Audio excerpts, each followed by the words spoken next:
Dan Cooper remains at large. The suspect, known as Dan Cooper, has eluded capture. Authorities are baffled by the Danfer case. Dan Cooper's ID remains a mystery.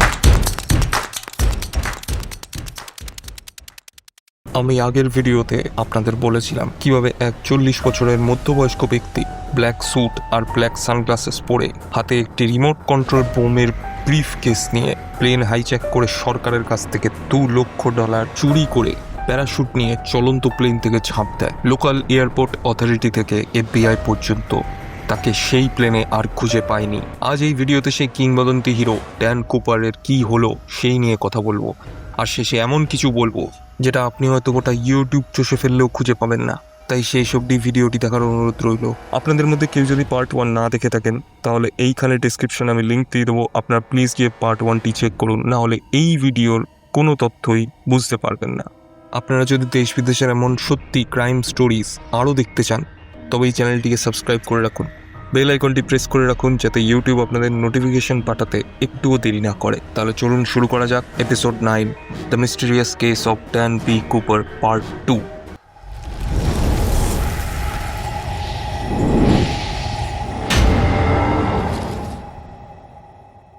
FBI যখন Dan কুপারকে প্লেনে খুঁজে পায় না তখন তারা Boeing 727 ফ্লাইটের crew মেম্বারদের থেকে জানতে পারে যে রাত প্রায় 8:13 প্লেনে একটা আচমকা টার্বুলেন্স ফিল হয়। হঠাৎ প্লেনে ঝটকা লাগে। হয়তো সেই সময় ড্যান কুপার ওই প্লেন থেকে ঝাঁপ দিয়েছিল। যে রুটে প্লেনটি চলছিল তার নাম ছিল ভিক্টর 23 রুট। সো এই রুট আর সময় হিসাব করলে দেখা যায় কুপার যেখানে ঝাঁপ দিয়েছিল সেই জায়গাটা পোর্টল্যান্ড থেকে 64 কিলোমিটার দূরে উত্তরের দিকে ছিল, আর জায়গাটা আনুমানিক এরিয়াল ওয়াশিংটন আর লুইস নদীর আশেপাশের জায়গা ছিল। এরপর সেই রাতেই ফ্লাইটে ক্রু মেম্বারদের আর সকল প্রত্যক্ষদর্শীদের সাহায্য নিয়ে ড্যান কুপার কেমন দেখতে ছিল তার একটি রাফ স্কেচ তৈরি করা হয়। আর তারপর গোটা আমেরিকার ইতিহাসে কোনো ব্যক্তির সন্ধানের জন্য আজ অবধি সবথেকে বড় সার্চ মিশন চালানো হয়, আর এই মিশনের নাম দেওয়া হয় নরজ্যাক। পরের দিন সকাল থেকে সেই এলাকার বেশ কয়েক কিলোমিটার জুড়ে সার্চ অপারেশন শুরু হয়, যেখানে কুপার চলন্ত প্লেন থেকে টাকা নিয়ে ঝাঁপ দিয়েছিল। ওই জায়গা সম্পূর্ণ জঙ্গল ও বড় বড় গাছের ঢাকা ছিল। কুপারকে ওই এরিয়াতে খোঁজার মানে এমন ছিল যেমন খড়ের গাদায় সূঁচ খোঁজা, কিন্তু তারপরও ওই সার্চ অভিযান চলতে থাকে। সেই গ্রাউন্ডের প্রতিটা জায়গা আলাদা আলাদা করে সার্চ করার জন্য প্রচুর লোকেদের একটি টিম তৈরি করা হয়, যারা অনেক মাস ধরে শুধু ওই এলাকায় নয় তার আশেপাশের এলাকাও চষে ফেলে। আকাশ থেকে হেলিকপ্টারের মাধ্যমেও খোঁজা শুরু হয়। সেই নদীর মধ্যেও সার্চ অভিযান চালানো হয়। নদীর গভীরে গিয়েও দেখা হয় সেখানে কোনো রকম কোনো ব্যাগ বা টাকার চিহ্ন পাওয়া যায় কিনা, কিন্তু কোনো কিছুই খুঁজে পাওয়া যায় না। না ড্যান কুপারের খোঁজ মেলে, না তো তার মৃতদেহ, না তো পয়সা, আর না কোনো প্যারাশুট। এবার যখন এই খবরটা নিউজ চ্যানেল আর নিউজ পেপারে আসে তখন লোকেদের মধ্যে এই খবরটা এমনভাবে ছড়িয়ে যায় যেমন আজকাল ফেসবুক আর ইনস্টাগ্রামে রিল ভাইরাল হয়। সবার মুখে তখন একটাই প্রশ্ন ছিল, কে এই ব্যক্তি যে রাতের আকাশে 200 মাইলস পার আওয়ারের উড়ন্ত প্লেন থেকে জাস্ট ভ্যানিশ হয়ে গেল। এমন সময় এক নিউজ পেপার ভুল করে তার নাম ড্যান কুপারের জায়গায় DB কুপার ছেপে দেয়। এরপর থেকে সে এই নামেই বিখ্যাত হয়ে যায়। এরপর FBI ড্যান কুপারের হিস্ট্রি খোঁজা শুরু করে। যে নামটা সে প্রথমে এয়ারপোর্টে টিকিট কাটার জন্য ব্যবহার করেছিল সেই নামটার ইতিহাস খুঁজলে দেখা যায় ড্যান কুপার নামে আসলে কোনো ব্যক্তি এক্সিস্টই করে না। আর FBI সেই সিরিয়াল নাম্বারগুলো পাবলিক করে দেয়, যে সিরিয়াল নাম্বারের নোটগুলো ড্যান কুপারকে দেওয়া হয়েছিল, যাতে পাবলিকেরাও এই কেসে FBI-কে সাহায্য করার জন্য এগিয়ে আসে। অনেক নিউজ পেপারে এমন বলে দেওয়া হয়েছিল যে কেউ যদি এই সিরিয়াল নাম্বারের একটা নোটও নিয়ে আসতে পারে তবে তাকে $5,000 অবধি পুরস্কার দেওয়া হবে, কিন্তু এরপরও কিছুই পাওয়া যায় না। FBI শুরু থেকেই এটা মেনে এসেছিল যে পরিস্থিতিতে কুপার সেই ঝড় বৃষ্টির রাতে প্লেন থেকে ঝাঁপ দিয়েছিল তাতে তার বেঁচে থাকা কোনোভাবেই সম্ভব নয়। এর জন্য FBI বেশ কিছু থিওরিও দেয়। থিওরি নাম্বার 1, যেখানে কুপার প্লেন থেকে ঝাঁপ দিয়েছিল তার আগে সে কোনো রকম প্রিপারেশন নেয়নি। না তো সে এমন কোনো জামাকাপড় পরেছিল যেগুলো স্কাই ডাইভিংয়ে ব্যবহার হয়, না তো জুতো, না তো গ্লাভস, না হেলমেট। আর যে প্যারাশুট দুটো সে নিজের জন্য চেয়েছিল সেই প্যারাশুটটিকেও কন্ট্রোল করা অত সোজা ছিল না। ওই রাতে বাইরে প্রচণ্ড ঝড়ের সাথে সাথে বৃষ্টিও হচ্ছিল, তার ওপর ঘন অন্ধকার। তাই ঝাঁপ দেওয়ার পর হয়তো সে কিছুই বুঝতে পারেনি যে সে কোথায় যাচ্ছে, আর অন্ধকারের মধ্যে এক গাছের সাথে ধাক্কা লেগে হয়তো ক্র্যাশ ল্যান্ডিংয়ের জন্য তার মৃত্যু হয়। থিওরি নাম্বার 2, যখন সে ঝাঁপ দিয়েছিল তখন সে সোজা লুইস নদীতে পড়ে গেছিল, আর নভেম্বরে ওই সময় ওখানে টেম্পারেচার মাইনাসে চলে যায়। উড়ন্ত সেই প্লেন থেকে ঝাঁপানোর আগে কুপার নিজের কোমরে টাকার ব্যাগটাও বেঁধেছিল, যার একারই ওজন ছিল প্রায় 10.5 কেজি। তাই জলে পড়ে যাওয়ার পর সে হয়তো নিজেকে সামলাতে পারেনি, তার মধ্যে কোমরে বাঁধা সেই টাকা ভর্তি ব্যাগ আর প্যারাশুটের জন্য তার অন্যরকম সমস্যা তৈরি হয়েছিল। আর নদীর জল এমনই ঠান্ডা ছিল যে কয়েক মিনিটেই হয়তো কুপার মারা গেছিল। কিন্তু FBI এর এই দুটো থিওরিতেই সন্দেহ আর প্রশ্ন ওঠে, কারণ যদি কুপার মারা যায় তবে তার মৃতদেহ কেন পাওয়া গেল না, যার ফলে এই ইনভেস্টিগেশন এমনভাবেই চলতে থাকে। এইবার আসতে চলেছে এমন এক টুইস্ট যেটা হয়তো এই ড্যান বি কুপারের গল্পের সব থেকে ইন্টারেস্টিং পার্ট। এই ঘটনার প্রায় 9 বছর পর 10 ফেব্রুয়ারি 1980 সালে ব্রায়ান ইনগ্রাম নামক এক 8 বছরের ছেলে তার মা বাবার সাথে কলম্বিয়ার এক বিচ, যার নাম টিনা বার ছিল, সেখানে পিকনিক করার জন্য ঘুরতে আসে। সেখানে আগুন জ্বালানোর জন্য সেই সমুদ্রের বিচে বালির গর্ত করে। তখন হঠাৎ তার মনে হয় তার হাতে কিছু একটা ঠেকছে, বালির নিচে কিছু আছে। যখন সে আরও গর্ত খোঁড়ে তখন ওখান থেকে $20 নোটের 3টে মোটা বান্ডিল খুঁজে পায়। ওই নোটগুলো দেখে প্রথমে পুরানো মনে হয়েছিল, আর সেই নোটের টোটাল অ্যামাউন্ট হয় $5,800। এরপর এই নোটগুলো যখন FBI-কে দেওয়া হয়, FBI তখন এই নোটগুলোর সিরিয়াল নাম্বার মিলিয়ে দেখে। তখন তারা দেখতে পায় এগুলো সেই সিরিয়াল নাম্বারের সাথে হুবহু মিলে যাচ্ছে যেগুলো ড্যান কুপারকে দেওয়া হয়েছিল। এরপর অনেকবার টিনা বার নামক সেই বিচের পুরো বালি খুঁড়ে দেখা হয়েছে, কিন্তু ওই নোটের বান্ডেল ছাড়া আর কোনো কিছু ওখানে খুঁজে পাওয়া যায়নি। তবুও এই নোটগুলো হাতে আসার পর FBI-এর মনে হয়েছিল কেসটি হয়তো সলভ হয়ে যাবে, কিন্তু এই নোটগুলো কেসটি সমাধানের চেয়ে আরও অনেক বেশি জটিল করে তোলে। কারণ টিনা বার বিচ, যেখানে এই নোটগুলো খুঁজে পাওয়া যায়, সেই জায়গা সেখান থেকে প্রায় 27 কিলোমিটার দূরে, যেখানে কুপার আসলে ঝাঁপ দিয়েছিল। তো প্রশ্ন থেকে যায়, তবে এই নোটগুলো এখানে কিভাবে এলো?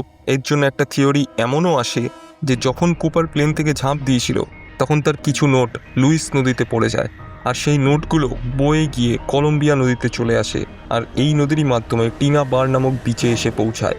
কিন্তু সমস্যা এখানে এই যে লুইস নদী যেই স্থানে কলম্বিয়া নদীর সাথে মিলিত হয়, সেখানে কলম্বিয়া নদী টিনা বার নামক বিচের উল্টো দিকে প্রবাহিত হয়। এর ফলে পিছন দিকে প্রবাহিত হয়ে ওই নোটগুলোর এখানে আসা কোনোভাবেই সম্ভব নয়। আর এই 3টে নোটের বান্ডেল একসাথে বয়ে এসে একই বিচের কিনারে একই জায়গায় এসে রয়ে যাবে, এইটাও ন্যাচারালভাবে হওয়া পসিবল মনে হয় না। তো প্লেন থেকে ঝাঁপ দেওয়ার পর কুপার কি বেঁচে গেছিল? আর এই টাকার বান্ডিলগুলো কি সেই বালিতে লুকিয়ে রেখেছিল, নাকি অন্য কেউ তার নোটগুলো খুঁজে পায় এবং সে এসে এখানে লুকিয়ে রাখে? এর জবাব কারোর কাছেই নেই। ওদিকে আমেরিকায় অনেক লোক DB কুপারকে একজন হিরোর চোখে দেখে।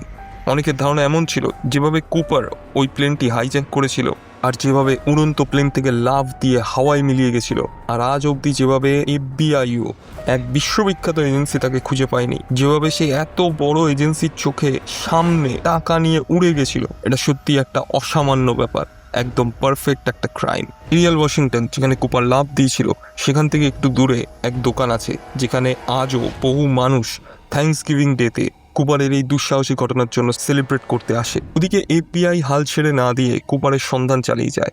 অনেক সময় ধরে একটা লম্বা ইনভেস্টিগেশন চলে, ছোট থেকে বড় সমস্ত ধরনের ডিটেলস চেক করে প্রায় সব জায়গাতেই সার্চ করা হয়। বছরের পর বছর চলে যায়, কিন্তু কুপারের অস্তিত্বের কোনো প্রমাণ পাওয়া যায় না। কুপারের সাথে মিল পাওয়া যায় এমন অনেক ব্যক্তিকে গ্রেপ্তার করা হয়। তাদের মধ্যে কিছু কিছু মানুষ এমনও ছিল যাদের ফ্যামিলি মেম্বাররা নিজে এসে বলেছিল, আমার ভাই DB কুপার, আমার বড়দা DB কুপার, আমার মামা ড্যান কুপার, আমার চাচাতো বোন ড্যান কুপার, কিন্তু কখনো এমন কোনো প্রমাণ পাওয়া যায় না যেটা এটা প্রমাণ করে যে সেই ড্যান কুপার। এই ইনভেস্টিগেশন এমনভাবেই চলতে থাকে, আর 2011 সাল চলে আসে। এই এত বছরের সার্চ অভিযানের পর FBI প্রায় 1000-এরও বেশি সাসপেক্টকে টার্গেট করে, যার জন্য 2011 অবধি এই কেসটির এত বড় ফাইল তৈরি হয়ে গেছিল যে যদি এটা একের পর এক রাখা হয় তবে সেই হাইটটা প্রায় 40 ফুট অবধি চলে যেতে পারে। এবার আপনাদের সেই কথাটা বলবো যে কথাটা হয়তো আপনারা ইউটিউবে কোথাও খুঁজে পাবেন না। FBI যতগুলো সাসপেক্টকে টার্গেট করেছিল তাদের মধ্যে একজন এমন সাসপেক্ট ছিল যে ছিল খুবই স্পেশাল, যার নাম ছিল রিচার্ড ফ্লোরেড ম্যাকয় জুনিয়র। কুপারের অন্তর্ধানের প্রায় 4 মাস পরই 7ই এপ্রিল 1972 সালে রিচার্ড একদম কুপারেরই মতো ইউনাইটেড এয়ারলাইন্সের ফ্লাইট 855-কে একটি হ্যান্ড গ্রেনেড এবং একটি পিস্তলের সাহায্যে হাইজ্যাক করেছিল। সেই এয়ারপোর্টের টিকিট নেওয়ার জন্য কুপারের মতোই নকল নাম ব্যবহার করেছিল। সেও তার ডিমান্ড একটি চিরকুটে লিখে নিয়ে এসেছিল। সেও 4টে প্যারাশুটই ডিমান্ড করেছিল। শুধু সে 2 লক্ষ নয়, তার জায়গায় $5 লক্ষ ডিমান্ড করেছিল। সে যে এয়ারক্রাফটকে হাইজ্যাক করেছিল তার নামও বোয়িং 727ই ছিল। আর টাকা নেওয়ার পর সেও প্লেনের পিছন গেট থেকে একইভাবে ঝাঁপ দিয়েছিল। কিন্তু বলে না, চোর পালালে বুদ্ধি বাড়ে, তাই এবার এপিআই কোনো ভুল না করে দুদিনের মধ্যেই 9 এপ্রিল 1972 সালে এই ফেক ড্যান কুপারকে গ্রেফতার করে। সকলের ধারণা যে এই হয়তো আসল ড্যান কুপার। ড্যান কুপার হয়তো এবার সত্যিই ধরা পড়েছে, কিন্তু একটা জিনিস তাকে কুপার প্রমাণ করার মাঝখানে আসছিল, সেটা ছিল তার বয়স। 1971 সালে যে সময় ড্যান কুপার ওই প্লেনটিকে হাইজ্যাক করেছিল, তখন এই রিচার্ড ম্যাককয়ের বয়স ছিল মাত্র 27 বছর। কিন্তু যারা ড্যান কুপারকে চোখের সামনে দেখতে পেয়েছিল, তাদের মতে 1971 সালে সেই সময় কুপারের বয়স 40 থেকে 50 বছরের মধ্যে ছিল। এছাড়াও রিচার্ড ম্যাককয় কোনোদিনও নিজের মুখে স্বীকার করেনি সে ড্যান কুপার নয়, আবার অস্বীকারও করেনি। এর প্রায় 2 বছর পর 1974 সালে পুলিশের এক সংঘর্ষে রিচার্ড ম্যাককয় গুলি লেগে মারা যায়। এর সাথেই সমস্ত প্রশ্ন অমীমাংসিত থেকে যায়। কিন্তু আজকে কুপারের সেই সিগারেট বার্ডসে থাকা ডিএনএ অ্যানালাইসিস করলে এটা প্রমাণ করা যেত যে রিচার্ড ম্যাককয় ডিবি কুপার ছিল নাকি ছিল না, যেটা 1972 সালে সম্ভব ছিল না, কারণ তখন ডিএনএ ট্র্যাকিংয়ের মতো উন্নত প্রযুক্তির সূচনা হয়নি। কিন্তু খুবই রহস্যজনকভাবে এই সমস্ত সিগারেট বার্ডসও লোপাট হয়ে যায়, যেগুলো কিভাবে হারিয়ে গেল তার উত্তর এফবিআই এর কাছেও ছিল না।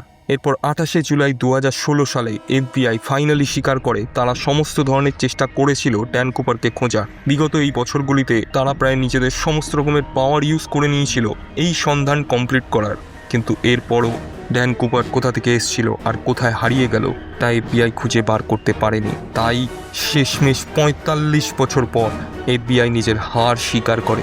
রিচার্ড ম্যাককয় ছাড়াও আরও অনেক সাসপেক্ট ছিল, যেমন Kenneth Peter Christiansen, Robert Rackstraw, Lynn Doyle Cooper, Barbara Dayton, Robert Lepsy, Sheridan Peterson, William J Smith, Duane Walker এবং এছাড়াও আরও অনেকে। কিন্তু আজও 55 বছর পর 2026 সালেও এটা জানা যায়নি যে সে আসলে কে ছিল, যে রাতের অন্ধকারে 200 মাইলস পার আওয়ার এক উড়ন্ত ট্রেন থেকে সরকারের কাছ থেকে 2 লক্ষ টাকা চুরি করে জাস্ট হারিয়ে যায়, আর এমনভাবেই হারিয়ে যায় যে আর কোনোদিনও তাকে খুঁজে পাওয়া যায় না। এবার আসছে সব থেকে ভয়ানক সত্যি, যেটা একমাত্র আমার থিওরি, যার কোনো প্রপার প্রমাণ নেই, শুধুমাত্র থিওরি। ড্যান কুপার বলে কি আদেও কেউ ছিল, নাকি এই পুরোটাই প্লেনের পাইলট আর বাকি ফ্লাইট অ্যাটেন্ডেন্টদের কাজ?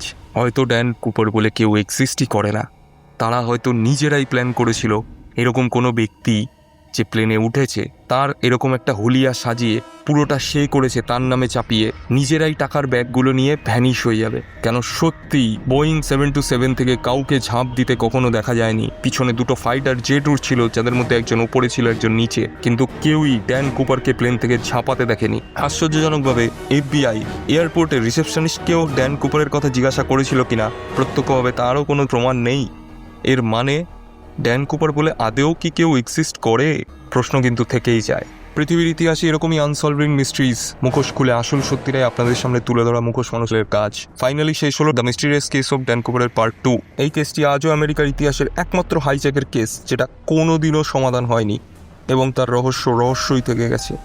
আপনারা যদি এরকমই দেশ বিদেশের অজানা ক্রাইম স্টোরিজ যেগুলো সত্যি ঘটে গেছে এই রকম গল্পের মতো করে ভিডিওর সাহায্যে দেখতে চান, তাহলে চ্যানেলটিকে সাবস্ক্রাইব করে রাখুন, বেল আইকনটি প্রেস করে রাখুন, যাতে পরবর্তী ভিডিওর নোটিফিকেশন পেতে আপনার একটু দেরি না হয়। সুস্থ থাকুন, ভালো থাকুন, দেখতে থাকুন মুখোশ মানুষের পুরানো ভিডিওগুলো, আর নতুন ভিডিওর জন্য অপেক্ষা করুন। শুভরাত্রি।